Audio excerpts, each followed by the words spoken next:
Entrevista do dia. Pois é, as pessoas comemoram a festa, mas será que sabem o que realmente é comemorado aí durante o feriado de Iguaçuí? Por isso, hoje aqui no estúdio do Jornal Sou Capixaba, pesquisador e professor de História, Miguel Teodoro, vai tirar algumas dessas dúvidas e contar, por que não, um pouco da história de Iguaçuí. Muito bom dia, Miguel. Prazer tê-lo aqui com a gente tão cedo aí no jornal. Bom dia, Andressa. Bom dia, Fabrício. Bom dia a todos que nos ouvem. Para mim é um prazer enorme estar aqui buscando contribuir um pouquinho aí a respeito da nossa história.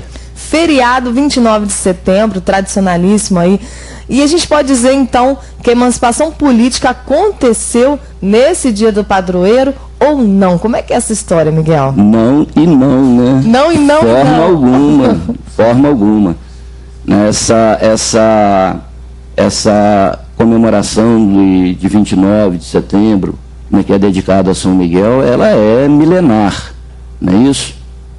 Se a gente for buscar direitinho, São Miguel, de modo especial, ele era comemorado em 3 datas diferentes por ano. 24 de outubro, 29 de setembro e 8 de maio. Não é isso?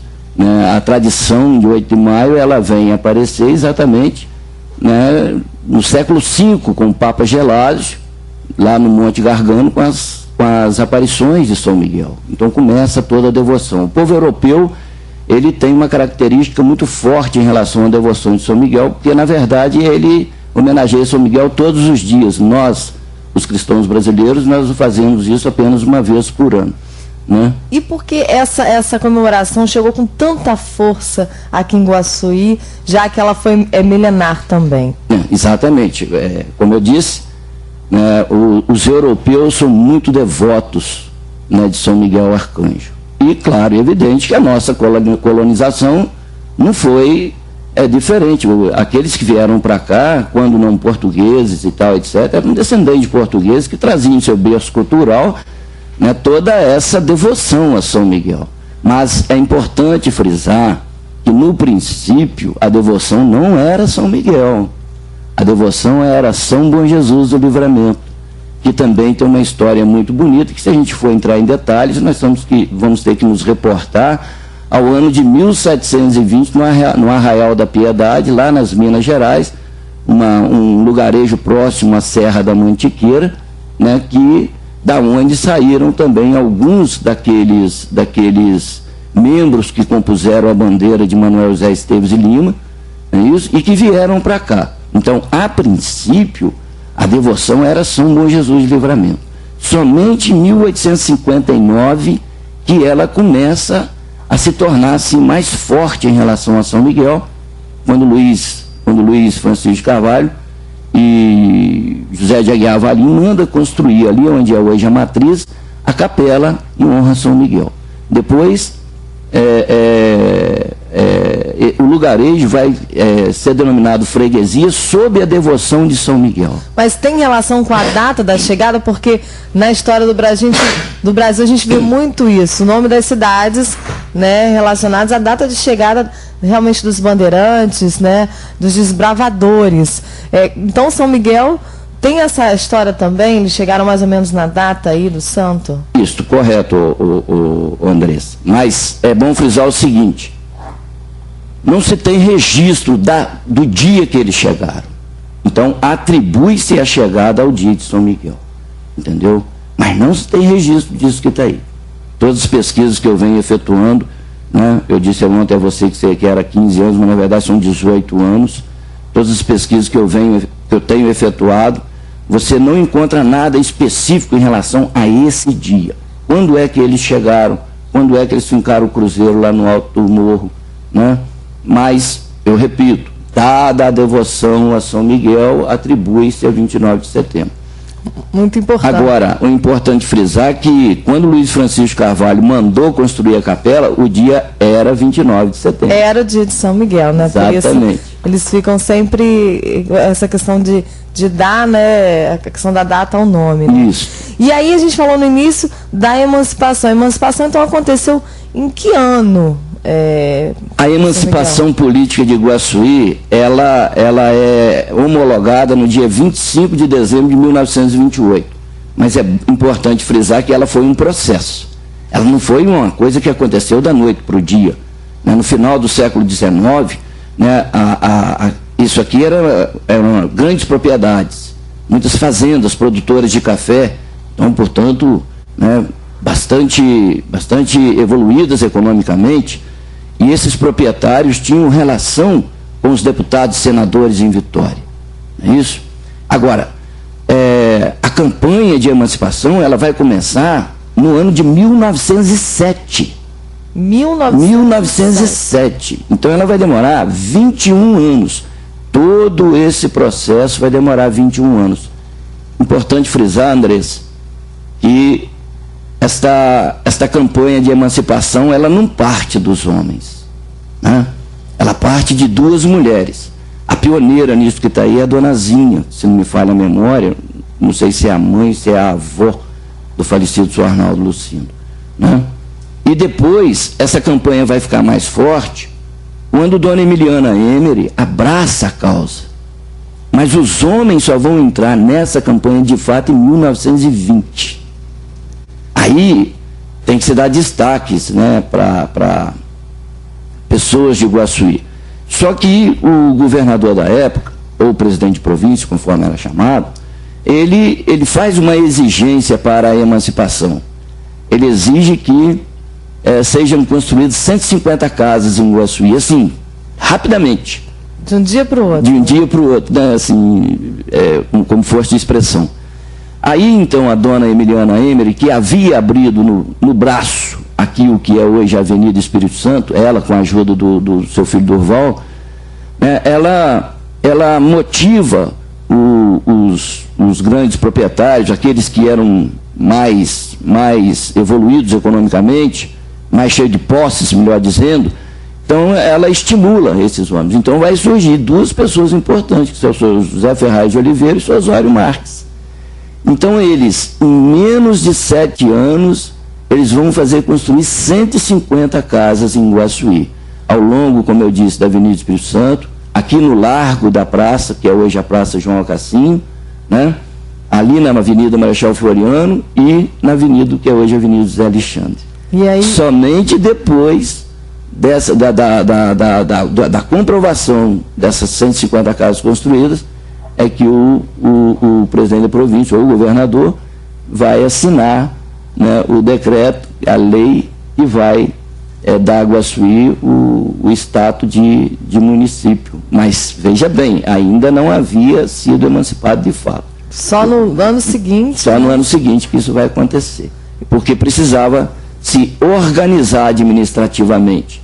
E aí, então, temos que fazer justiça também. Há quem diga que o primeiro prefeito de Iguaçuí foi o senhor Manuel Monteiro Torres.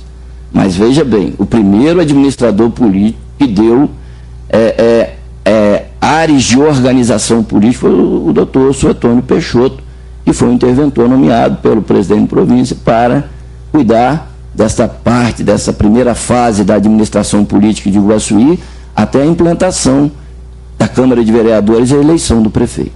E a gente falou aqui já um pouquinho da colonização, dessa questão da emancipação política aí também, que é um pouco mais contemporânea, mas a gente voltando ainda lá, essa questão dos índios, né, que a gente fala, sim. Você citou o Cruzeiro, né, o primeiro ponto aí que os bandeirantes chegaram, né, e avistaram toda essa cadeia de montanhas.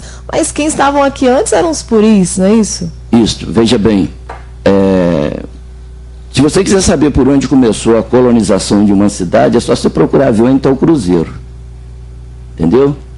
Porque tudo era feito em nome da Santa Igreja. Então, quando você chegava em determinado... aqui? Então fica a cruz. Né? Olha a prova disso no descobrimento do Brasil, né? Com a construção daquela grande cruz fincada, a primeira missa e tal, etc. Então era assim e permaneceu assim por muito tempo. E era também uma determinação do governo imperial.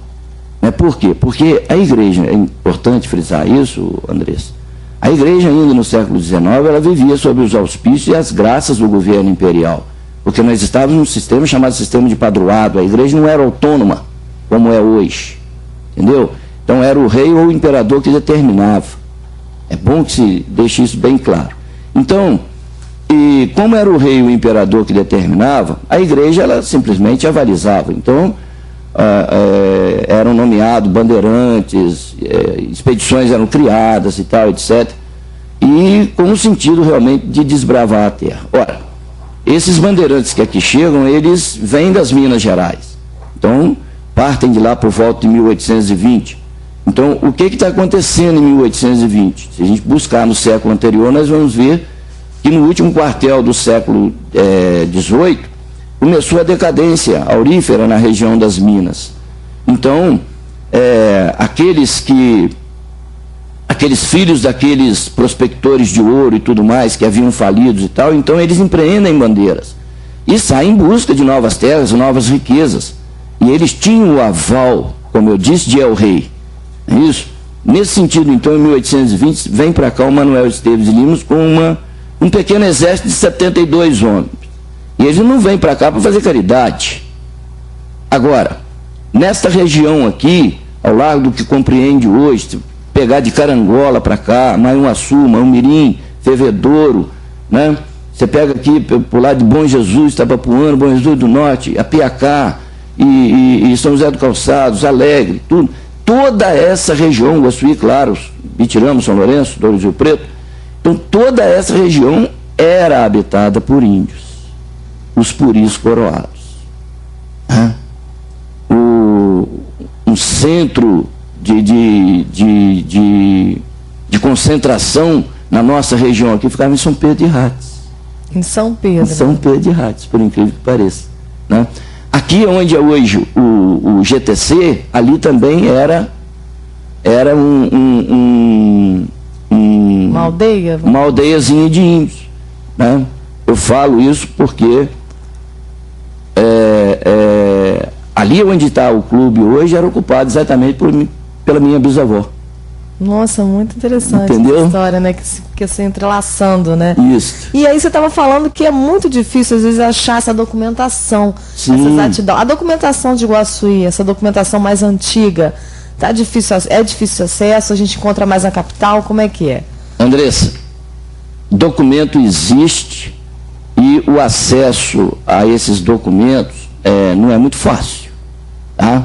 Então, para que você chegue num arquivo cartorário ou qualquer arquivo público que seja para pesquisar, você tem que ter uma identificação como pesquisador, né? Você tem que ter uma referência, uma indicação, não é simplesmente falar assim, fui lá e busquei. Né? Eu, graças a Deus, tive muita sorte nesse sentido, porque eu fui pesquisador do CAPES, né? Através do qual eu fiz meu mestrado.